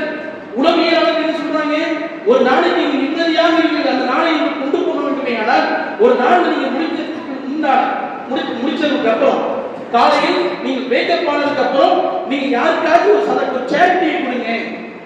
சதக்கா பண்ண சொல்றோம் உளவியல்.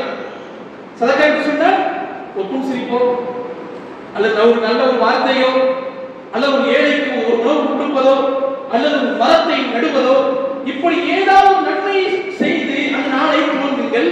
அன்றைய நாள் உங்களுக்கு சிறப்பான நாளாக இருக்கும் என்று உளவியல் சொல்கிறது. நமக்கு மார்க்கம் ஃபஜ்ருடைய தொழுகையிலிருந்து ஆரம்பிக்கிறது, நன்மையை கொண்டே ஆரம்பிக்கிறது. மாற்றமாக 8 மணிக்கும் 10 மணிக்கும் நாம் எந்திரிக்கிறோம்.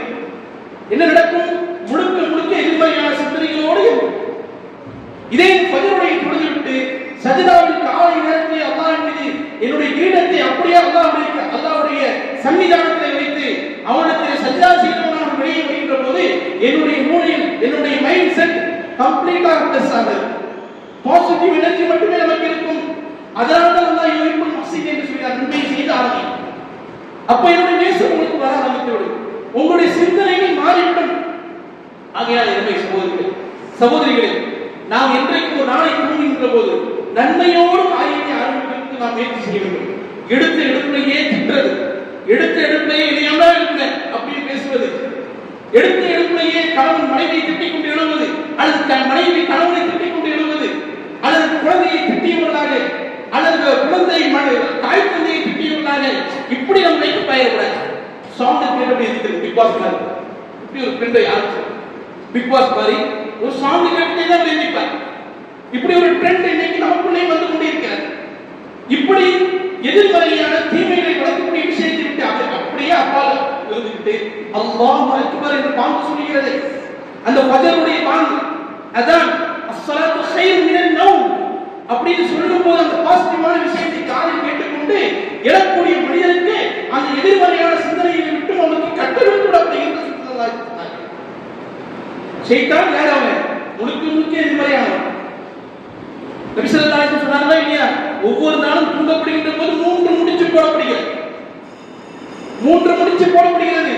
ஃபஜ்ருடைய பாக்கியத்தாக எழுந்திருக்கின்ற போது, வுது செய்கின்ற போது, ஃபஜ்ருடைய ஜமாஅத்திற்காக முஸல்லாவை வந்து நிற்கின்ற போது அந்த 3 முடிச்சுகள் அதுதான் எதிர்மறையான விஷயம். அதுதான் எதிர்மறை. இது வெறும் ஷைத்தான் சொன்னதால அது ஒரு இல்யூஷன் மாதிரி ஆயிட்டு. ஆனா உண்மையிலேயே என்னன்னு பார்த்தீங்கன்னா அவன் ஃபுல்லாவே ஒரு நெகட்டிவ் எனர்ஜி கொண்டு வருவான். முழுமையாக எதிர்மறை கொண்டவன். அவன் ஃபுல்லா மைனஸை போட்டு நமக்கு தாலி கட்டின மாதிரி கட்டிட்டு அவங்க முடிச்சை போட்டு கட்டிவிட்டுருக்கான். அந்த ஒவ்வொரு முடிச்சும் அவிழ்க்கப்படும். காலையில் ஃபஜர் தொழுகைக்காக விழுகின்ற போது, வுது செய்கின்ற போது, தொழுகைக்காக நிற்கின்ற போது அந்த எதிர்மறை சிந்தனைகள் எல்லாம் அவிழ்த்து விடப்பட்டு முழுமையான பாசிட்டிவான விஷயங்களுடைய மூளையில் பதிவு செய்யப்படுகிறது. அது மாத்திரமா அந்த காலை நேரத்திலே அல்லாஹ்வுடைய பரக்கத் இந்த உம்மத்திற்காக வழங்கப்பட்டிருக்கிறது. ரசூல் ஸல்லல்லாஹு அலைஹி வஸல்லம் அவர்கள் பிரத்யேகமாக கேட்ட துஆக்களில் ஒரு துஆ, காலை நேரத்தை குறித்து ஒரு துஆவை கேட்டார். எந்த நேரத்தை தெரியுமா?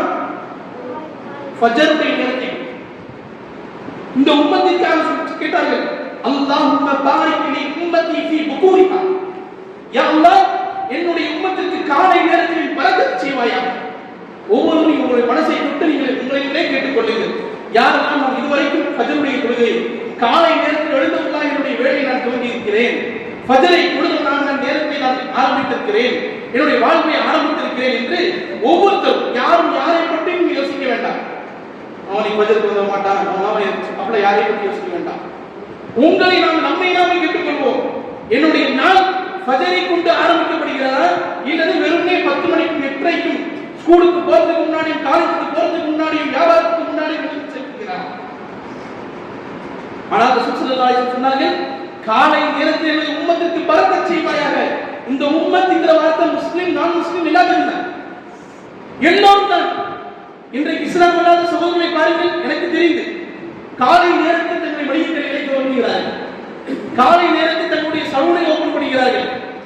விடியற் காலையில் அவர்களால் அவருக்கு ஒரு விதமான பரக்கத் வந்து இறங்கதான் செய்கிறது. பொருளாதார ரீதியாகவோ ஆரோக்கிய ரீதியாக ஏதோ ஒரு விதமாக கொண்டிருக்கிறது. அதே அப்படியே நம்ம சமுதாயத்தை பாருங்க, சுப்ஹானல்லாஹ், தாடி கொடுத்தவர்கள், முடி நரைத்தவர்கள், இவர்கள் மட்டும்தான் பள்ளியை நிரப்பிக் கொண்டிருக்கிறார்கள். நம்ம என்ன நினைச்சிருக்கிறோம்? இன்ஷா அல்லாஹ் 50-60க்கு மேல வந்துடலாம். 60 தாண்டி ரிட்டையர் ஆனதுக்கு வந்திருக்கலாம் என்று அது வரைக்கும் உத்தரவாதம் யார் கொடுத்தார்? எனவே சகோதரர்களே, யார் நம்ம காலை நேரத்தில் எத்தனை நம்ம எழுப்பிக் கொண்டிருக்கிறோம்? இதோட விளைவு என்ன தெரியுமா? நம்ம சமூகத்தில் நோய் அதிகரித்துக் கொண்டிருக்கிறது. நோய் அதிகரித்துக் கொண்டிருக்கிறது சகோதரர்களே. மீனாட்சி மிஷன் மதுரையில் போய் பாருங்க, கேரளா இருக்கிற கிம்ஸ்ல போய் பாருங்க, பர்தாவா தொப்பி போட்டு போட்டா பார்க்கலாம். ஏன் காரணம் என்று சொன்னால் அந்த லைஃப் ஸ்டைலை மாத்திட்டாங்க. இரவு முழுவதும் குளித்திருப்பது, பகல் முழுவதும் தூங்குவது, ஃபஜர் கிடையாது, துஹர் கிடையாது, குர்ஆன் திலாவத் கிடையாது, நன்மையான இந்த காரியத்தை கொண்டு காலை நேரத்தில் எழுவது கிடையாது. எப்படி அல்லாஹ்வுடைய நேசம் வந்து நமக்கு வரும்? அல்லாஹ்வுடைய பரக்கத்து, அல்லாஹ்வுடைய அருள் இந்த சமூகத்துக்கு எப்படி கிடைக்கும்? எந்த முகத்தை வைத்து அல்லாஹ்விடம் நாம் கேட்போம்? தொழுவது கிடையாது, சுபூரிய தொழுகையே இல்லாமல் எனக்கும் என்னுடைய சமுதாயத்துக்கும் வெற்றியை தாங்கள் கேட்டால் அது தருவானா? அல்லாஹ்வுடைய நேசத்திற்கான எந்த அடையாளம் என்னிடத்தில் இல்லை. ஆனால் அல்லாஹ்விடம் என்னுடைய குழந்தைக்காக நான் கேட்கிறேன், என்னுடைய வேலைக்காக நான் கேட்கிறேன். எப்படி அல்லாஹ் தருவான்? அல்லாஹ்வுடைய பரக்கத்து கிடைக்கும். காலை நேரத்தில் வந்தவர்களுக்கு கிடைக்கும், காலை நேரத்தில் தன்னத்தை ஆஜரானவர்களுக்கு கிடைக்கும். ஆகையால் முடிவு செய்வோமா? இன்ஷா அல்லாஹ் நான் எந்த இடத்தில் இருந்தாலும் பள்ளியில் ரெஜிஸ்டர் பண்ணிடுவேன், அட்டெண்டன்ஸ் போட்ட மாதிரி அல்லாட்டேன். ஃபஜருடைய குடிக்கு சென்று இனிமேல் இன்ஷா அல்லாஹ் மௌத் வரைக்கும் நியத்தை ஆழமாக வைப்போம், நல்லதை ஆழமாக வைப்போம். யாருன்னா மௌத் வரைக்கும் ஃபஜருடைய குடிக்கு நான் நிச்சய மாட்டேன், இன்ஷா அல்லாஹ் விட மாட்டேன். திருமணம் முடிந்த முதல் நாளாக இருந்தாலும் சரிதான், திருமணம் முடிந்த முதல் நாளாக இருந்தாலும் சரிதான், ஃபஜருடைய குடியை நான் விட மாட்டேன். காரணம் அந்த பரக்கத்தை நான் பெற வேண்டும், அல்லாஹ்வுடைய நேசத்தை நான் பெற வேண்டும். அப்ப அல்லாஹ்வுடைய நேசத்தை நாம் அங்கங்க விட்டு விட்டு போறதால அவருடைய நேசத்தை வந்து அப்பப்போ நம்ம கேட்டுக்கிறதால அல்லாஹ் யார் அவனுக்கு தெரியாத அவரை பத்தி என்ன திலாலடிலாம் நம்ம பண்ணுவோம், என்ன திலாலடிலாம் பண்ணுவோம் அவனுக்கு தெரியும். இப்போது கேட்போம், அப்படியே வெளியேற்றோட மாறிவிடுவோம். இப்போது பேசுவோம், இப்போது கண்ணீர் குடிப்போம், எல்லாம் செய்வோம். யாரெல்லாம் பிள்ளை தந்து, யாரெல்லாம் வேலை தந்து, யாரெல்லாம் படிப்பதா, யாரெல்லாம் வீடு கட்டணும், என் பிள்ளையை கட்டி வைக்கணும், இப்படி எல்லாத்தையும் கேட்டுக்கிட்டு வெளியே போய் அல்லாஹ்வுக்கு அனாச்சாரமான விஷயங்கள் செய்யும் போது, அல்லாஹ்வுக்கு மாற்றமான விஷயங்களை செய்கின்ற போது, அல்லாஹ்வுக்கு பிடிக்காத காரியங்களை செய்யும் போது எப்படி அல்லாஹ்வுடைய நேசம் நமக்கு கிடைக்கும்? அதாவது முதலாவது இந்த உரையை துவங்குகின்ற போது குர்ஆனுடைய ஒரு ஆயத்தை நாம் ஓதினோம். அந்த ஆயத்தை யாராவது ஞாபகம் இருக்குங்களா? அந்த ஆயத்தை யாராவது கேள்விப்பட்டிருக்கீங்களா?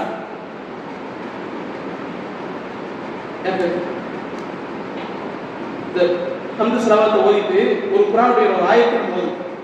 சூரத்துல் ஆல் இம்ரானுடைய 31வது வசனம் அல்லாஹ் சொல்லுகிறார். இதுதான் மிக முக்கியமான ஒரு அம்சம் அல்லாஹ்வுடைய நேசத்தை பெறுவதற்கு. குல் நபியே நீங்கள் சொல்லுங்கள், இன் குன்தும் துஹிப்பூன அல்லாஹ், நீங்கள் உங்களுக்கு அல்லாஹ்வுடைய நேசம் வேண்டுமா, ஃபத்தபிஊனி, என்னை நீங்கள் பின்பற்றுங்கள், என்னை நீங்கள் பின்பற்றுங்கள், ரசூலை பின்பற்றுங்கள். யுஹிப்புக்குமுல்லாஹ், அல்லாஹ் உங்களை நேசிப்பான். என்னுடைய நேசம் வேண்டுமானால் யாரை பின்பற்ற வேண்டும்? முஹம்மது நபி ஸல்லல்லாஹு அலைஹி வஸல்லம் அவர்களை நான் பின்பற்ற வேண்டும். இன்னல்லாஹ் யக்ஃபிரு துனூப ஜமீஆ, அதோட யுஹிப்புக்குமுல்லாஹ் ஃபயக்ஃபிர் லக்கும் துனூபக்கும், அல்லாஹ் உங்களுடைய பாவத்தை மன்னிப்பான், உங்களுக்கு மன்னிப்பு வழங்குகிற உங்களுடைய பாவங்களை எல்லாம் அழித்து விடுவான். இன்னஹு ஹுவல் கஃபூருர் ரஹீம், அல்லாஹ் கஃபூராக இருந்து கொண்டிருக்கிறான், ரஹீமாக இருந்து கொண்டிருக்கிறான் என்று அல்லாஹ் சொல்லி காட்டுகிறார். எனவே சகோதரர்களே, அல்லாஹ்வுடைய தூதர் தான் நமக்கு மிகப்பெரிய ஒரு வழிகாட்டி, அல்லாஹ்வுடைய தூதர் தான் நமக்கு மிகப்பெரிய முன்மாதிரி. அண்டை வீட்டுக்காரரோ நண்பரோ என்னுடைய உடன் பிறந்த சகோதரரோ சகோதரியோ யாரும் என்னுடைய முன்மாதிரி கிடையாது. என்னுடைய சகோதரன் வளர்ந்து விட்டான், என்னுடைய சகோதரன் பொருளாதாரத்தில் ரொம்ப டாப்ல இருக்கிறார், என்னுடைய நண்பன் மிகப்பெரிய டாப்பில் இருக்கிறார், பக்கத்து வீட்டுக்காரர் வீடு கட்டி விட்டார், குழந்தைகளை எல்லாம் கட்டி எல்லோரும் வெஸ்டர்னில் இருக்கிறார்கள், கல்ஃப் கண்ட்ரியில் இருக்கிறார்கள். ரோல் மாடல் அவர்கள் கிடையாது, அவர்கள் கிடையாது. இதை ஆழமாக நடக்கூடிய மஹல்லாவாசிகளுக்கு பதிய வைக்க வேண்டிய ஒரு அம்சம். இதன் காரணமாக பாதி ஸ்ட்ரெஸ் இருந்து கொண்டிருக்கிறார்கள். அண்டை வீட்டுக்காரர்களையும், அண்டை வீட்டுக்காரருடைய குழந்தைகளையும், அண்டை வீட்டுக்காரருடைய மகன்களையும் நம் குழந்தைகளோடு, நம் பொருளாதாரத்தோடு, நம்முடைய வாழ்க்கை ஸ்தலத்தோடு அப்படியே சேர்த்து சேர்த்து சேர்த்து அப்படியே பார்த்து பார்த்து குழந்தைகளிடம் பண்ணி செய்து அப்படியே அவர்கள் தங்களை ஆன்சைட்டியில், டிஸ்ட்ரெஸ்ஸில், அப்படியே மன அழுத்தத்தில் வாழ்ந்து கொண்டிருக்கிறார்கள். அதனால்தான் அல்லாஹ் சொல்கிறான், நபியிடத்தில் மட்டும் தான் ரோல் மாடல் இருக்கிறது. நீ எப்படி வாழ வேண்டும் என்று நினைக்கிறாயா, இதோ இந்த நபியை பார்த்துக்கொள். அவர் எந்த நிலையில் இருந்தாலும் சரிதான், எந்த நிலையில் இருந்தாலும் சரிதான், ஒரு குழந்தை பருவமாக இருந்தாலும் சரி, இளைஞருடைய பருவமாக இருந்தாலும் சரி, பெண்ணோ ஆணோ யாராக இருந்தாலும் சரி, இவர்களுக்கான ரோல் மாடல் அல்லாஹ்வுடைய தூதரத்தில் தான் இருக்கிறார். இந்த தூதருடைய ரோல் மாடல் சொல்லும்போது ஒரு ஆயத்தை அல்லாஹ் சொல்றாங்க. இந்த ஆயத்தை அல்லாஹ் சொல்றாங்க, பிடிக்கும் இன்ஷா அல்லாஹ். அந்த ஆயத்தை சொல்லுங்க, ரொம்ப ஸ்பெஷலான ஒரு நிறைய ஜும்மா மேடைகளில் உலமாக்கள் சொல்லக்கூடிய ஒரு அற்புதமான ஒரு ஆயத்து. லக்கத் கானலக்கும் எல்லாமே சொல்லுங்க. ஒரு ஒரு அறுப்புக்கு 10 நம்பர் இருக்கு. லக்கத் கானலக்கும் ஃபீ ரசூலில்லாஹி உஸ்வத்துன் ஹஸனா. திட்டமாக இந்த நபியிடத்தில் உங்களுக்கு அழகிய முன்மாதிரி இருக்கிறது. இதை மட்டும்தான் நம்ம காது கொடுத்து கேட்டிருப்போம். அந்த ஆயத்து முழுமை அடையவில்லை. லிமன் கான யர்ஜுல்லாஹ வல் யௌமல் ஆகிர் வ ஸக்கரல்லாஹ கதீரா. அல்லாஹ் கிரைட்டீரியா கொடுக்கிறார். எல்லோருக்கும் இந்த நபியிடத்தில் எல்லாம் செஞ்சிராது, உஸ்வா கிடைக்க விடாது. எல்லோருக்கும் இந்த நபியிடத்தில் முன்மாதிரி கிடைக்க விடாது. மாற்றமாக யாருக்கு கிடைக்கும் தெரியுமா? லிமன் கான யர்ஜுல்லாஹ வல் யௌமல் ஆகிர். யார் அல்லாஹ்விற்கு நாம் திரும்ப செல்ல இருக்கிறோம் என்ற எண்ணத்தோடு வாழ்ந்து கொண்டிருக்கிறார்களோ, வல் யௌமல் ஆகிர் மறுமை விசாரணை என்று ஒன்று இருக்கிறது என்ற எண்ணத்தோடு வாழ்ந்து கொண்டிருக்கிறாரோ, வ ஸக்கரல்லாஹ கதீரா அல்லாஹ்வை அதிகம் அதிகம் நினைவு கூறக்கூடிய மக்களுக்கு மாத்திரம்தான் இந்த நபியிடத்தில் அடைய மாதிரி இருக்கிறது. தாடி வைத்து விட்டாலோ, தொப்பி போட்டு விட்டாலோ, தொப்பியை கலட்டி விட்டாலோ, வெள்ளை ஆடை அணிந்து விட்டாலோ, இவருக்கெல்லாம் அல்லாஹ்வுடைய தூதரத்திலே முன்மாதிரி கிடையாது. மாற்றமாக அல்லாஹ்விற்கு திரும்ப சொல்ல இருக்கிறோம், மறுமை விசாரணை இருக்கிறது, அல்லாஹ்வை அதிகம் நினைவு கூறுவது, இதுதான் நமக்கு முன்மாதிரியாக இருக்கும். லக்கத் கான லக்கும் ஃபீ ரசூலில்லாஹி உஸ்வத்துன் ஹஸனா. திட்டமாக இந்த நபியிடத்தில் உங்களுக்கு அழகிய முன்மாதிரி இருக்கிறது. இது யாருக்கு தான் இருக்கும் அப்படிங்கிறதுக்கு அல்லாஹ் 3 அம்சங்களை எல்லாம் சொல்லிவிட்டார். யாருக்கு லிமன் கான யர்ஜுல்லாஹ வல் யௌமல் ஆகிர் வ ஸக்கரல்லாஹ கதீரா. நான் அல்லாஹ்விற்கு செல்ல இருக்கிறோம் என்ற எண்ணத்தோடு வாழக்கூடியவர், மறுமையில் எனக்கு விசாரணை இருக்கிறது என்ற எண்ணத்தோடு வாழக்கூடியவர், வ ஸக்கரல்லாஹ கதீரா எல்லா நிலையிலும் அல்லாஹ்வை நினைவு கூறக்கூடிய மக்கள், இவர்களுக்கு தான் அல்லாஹ்வுடைய தூதரத்தில் இருக்கிறது முன்மாதிரி இருக்கிறது. எதற்காக இந்த இடத்தில் சொல்கிறோம் என்று சொன்னால், நாம் உண்மையிலேயே என்ன நினைப்போம்? நான் தொழுகிறேன், எனக்கு அல்லாஹ் எனக்கு பிள்ளை தரல. நான் தொழுகிறேன், எனக்கு பொருளாதாரத்தில் ரொம்ப கம்மியாக தந்திருக்கிறார். நான் தொழுகிறேன், நான் இன்னும் வீடு கட்டாமல் இருந்து கொண்டிருக்கிறேன்.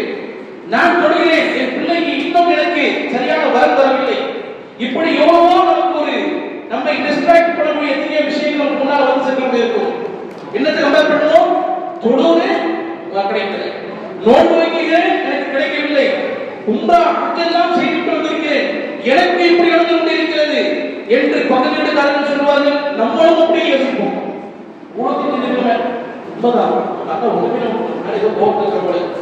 அப்படி நினைத்துக் கொண்டிருக்கக்கூடிய நமக்கெல்லாம் ஒரு முன்மாதிரியைத்தான் நம்ம அவருடைய தூதரத்தில் பார்க்கிறோம்.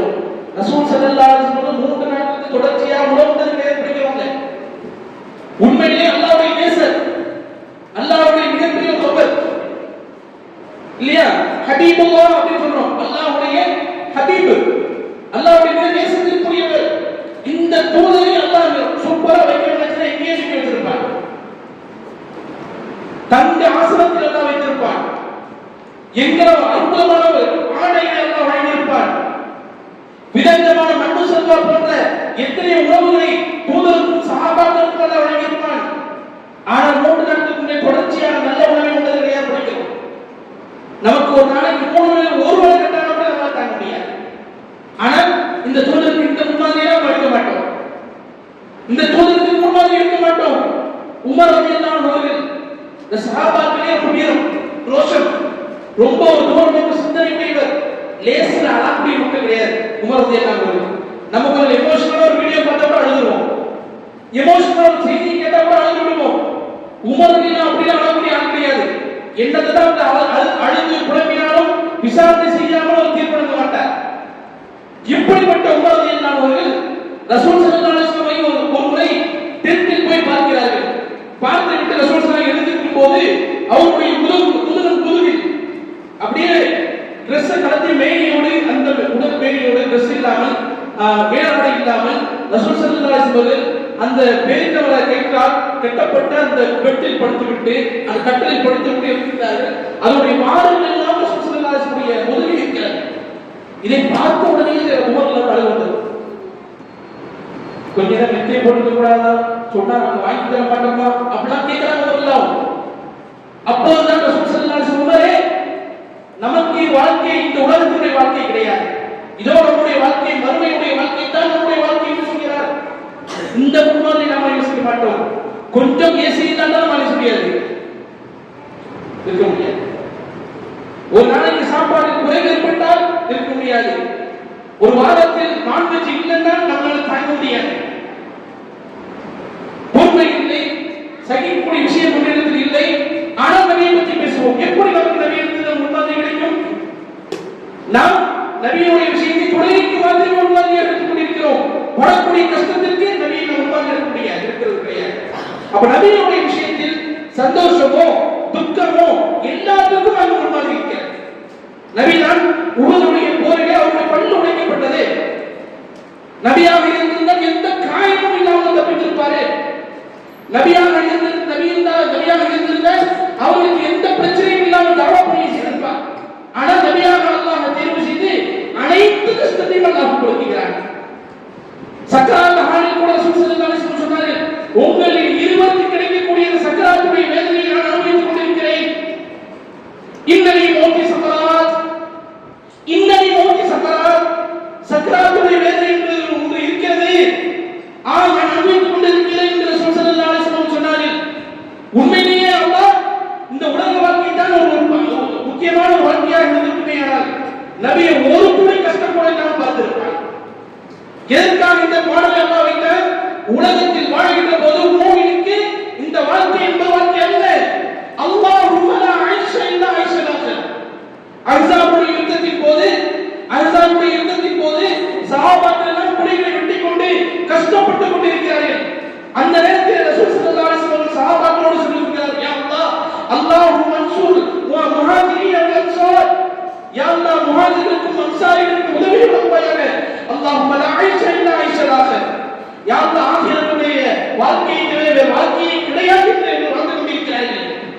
இவர்களுக்கு கருணை காட்டுவாயாக என்று அல்லாஹ்வுடைய தூதர் ஸல்லல்லாஹு அலைஹி வஸல்லம் துஆ கேட்டார்கள். ரசூலும் சரி, ரசூலை சார்ந்த சஹாபாக்களும் சரி, உலக வாழ்க்கையை அவர்கள் பொருட்டாக கருதவில்லை. நாம் இதை மாத்திரமே ஒரு பொருட்டாக கருதுகின்ற காரணத்தினால், இதை மாத்திரமே நாங்கள் கம்பேரிசன் பண்ணி கொண்டிருக்கின்ற காரணத்தினால பிரச்சனைகளை நாம் உணர்ந்து கொண்டிருக்கிறோம். வாழ்க்கை என்பது பிரச்சனைகளுக்கு பின்பாகவும் தேவைகளுக்கு பின்பாகவும் ஓடிக்கொண்டிருக்கக்கூடிய ஒரு வாழ்க்கை. அதுதான் துன்யாவுடைய வாழ்க்கை. இதற்கு பகரமாக சீப்போ அப்படின்னு ஒரு வார்த்தையை சொல்லிட்டு அல்லாஹ்வுடைய விஷயத்தின் மீது நாம் கான்சன்ட்ரேஷன் பண்ணோம்னா இது அப்படியே பின்னாடி விடும். அல்லாஹ்வுடைய விஷயத்தில் நான் கவனம் செலுத்தி என்னுடைய கொள்கையையும் என்னுடைய ஒழுக்கத்தையும் நான் சீராக பார்த்துக் கொண்டிருக்கிறேன். உலகத்தை உங்களுடைய காலடியில் அல்லாஹ் கொண்டு வந்து விடுவான். இது அல்லாஹ்வுடைய வாய்தா, அல்லாஹ்வுடைய வாக்கு. வஅதல்லாஹு அல்லதீன ஆமனு வ அமிலு ஸாலிஹாத்தி லா யஸ்தக்லிஃபன்னஹும் ஃபில் அர்தி கமா ஸ்தக்லஃப அல்லதீன மின் கப்லிஹிம். அல்லாஹ்வுடைய வாக்காக அல்லாஹ் சொல்கிறான், என்னை ஈமான் கொண்டு சாலிஹான நல்ல அமல்களை செய்து வருவீர்களானால் உங்களுக்கு முன் சென்ற மக்களை போன்று உலகத்தினுடைய ஆட்சி அதிகாரத்தை உங்களுக்கு நான் கொண்டு வந்து விடுவேன். அல்லாஹ்வுடைய வாக்கு. அது உலகத்தை நம்முடைய காலடியில் உமர் ரலியல்லாஹு அன்ஹு காலடியில் கொண்டு வந்ததை போன்று, பெருமானார் ஸல்லல்லாஹு அலைஹி வஸல்லம் காலடியில் கொண்டு வந்ததை போன்று, குர்ஆனிய ராஷிதுடைய காலடியில் உலகத்தை கொண்டு வந்ததை போன்று அல்லாஹ் நம்முடைய காலடியில் அல்லாஹ் கொண்டு வருவான் இந்த உலகத்தை. எப்போது அல்லாஹ்வை நம்பிக்கை கொண்டு சாலிஹான அமல்களை செய்கின்ற போது, அல்லாஹ்வுடைய நேசத்தை மாத்திரம் பெற்று இந்த உலகத்திலே வாழ்கின்ற போது மூமின்களுக்கு அல்லாஹ் இந்த உலகத்திலே கொடுக்கின்ற வாதாவாக வாக்காக இருந்து கொண்டிருக்கிறது. அல்லாஹ் சுப்ஹானஹு வ தஆலா நாம் ஒவ்வொருவரும் பிறரை பார்த்து நம்மை கம்பேரிசன் பண்ணாமல் அல்லாஹ்வுடைய தூதரோடு எல்லா விஷயத்தையும் கம்பேரிசன் பண்ணுவோம். எல்லா விஷயத்தையும் கம்பேரிசன் பண்ணுவோம். ரசூல் ஸல்லல்லாஹு அலைஹி வஸல்லம் தஹஜ்ஜுடைய தொழுகையில் கால் மடக்கி தொழுதார்கள் பிடிப்போம், படித்திருப்போம். ஆயிஷா ரலியல்லாஹு அன்ஹா போன்றவர்கள் கேட்கிறார்கள், யா ரசூலல்லாஹ், நீங்கள் ஏன் கால் மடக்கி தொழ வேண்டும்?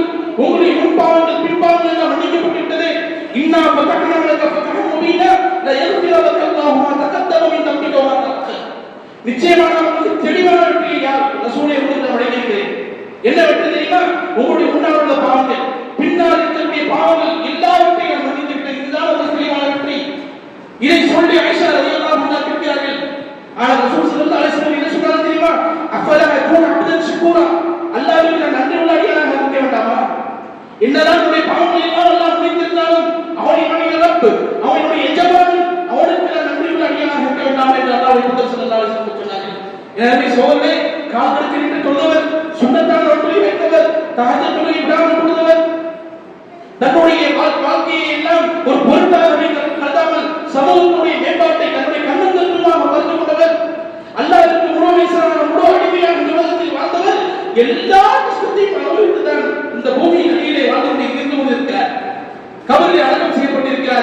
எனவே சொல்ல அந்த தூதர் தான் நமக்கு எல்லா விஷயத்தையும் ரோல் மாடல்.